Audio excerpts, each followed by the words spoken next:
All right, question number 1 on your test asked you to find the prime factorization of a number, okay? I'm going to show you an example of how you could have gone about solving this problem. Remember, I have different numbers, but you can solve it the exact same way. So what I do, you need to do, okay? So I need to find the prime factorization of 80, all right? First off, you have two choices that I can think of, okay?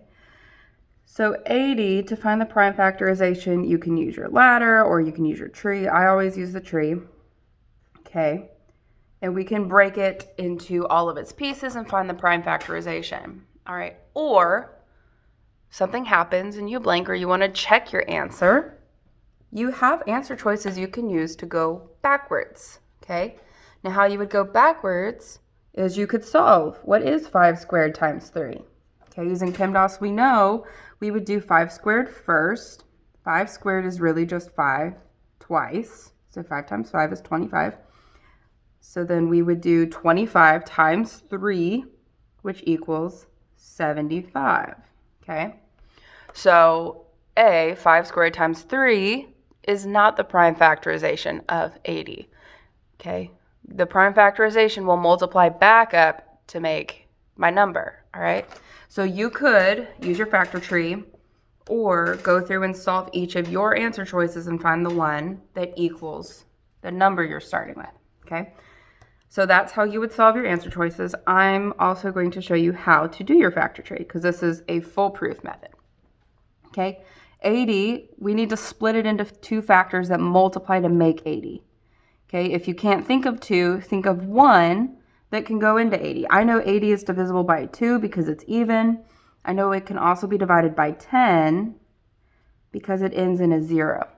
Okay, so what times 10 is 80? That would be 8. Okay, if you know a pair that multiplies to 80, use them. If you don't and you're stuck, just try to find one number that 80 can be divided by and then find the pair. Okay, neither of these are prime, so I'm not done.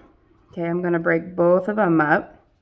10 can be broken up into, it's divisible by 2 because it is even, and I know 2 times 5 gives me 10.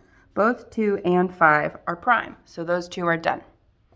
8 can be broken up into what times what? I'm going to do 2 times 4. Okay, 2 is prime, but 4 is not. It can be broken up into more factors. 4 can be made by 2 times 2, and 2's are factors. All right. So now I'm all out of things to branch. They're all circled. I know I have a 2, okay? And I have 1, 2, 3, 4 of them. So my answer is going to be 2 to the 4th times, I have a 5. Okay, I have nothing else, so that is the end of it. Then you can go and match it. I was right, it was not the first one.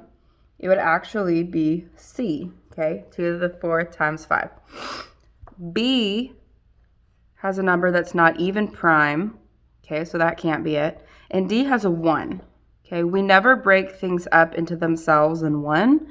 Okay, that's pointless, it goes too far. That 1 doesn't change anything, all right? So you can either solve your answer choices, multiply them up, see what they would have been the prime factorization for, or you can make your factor tree, or you can do both to check your answer.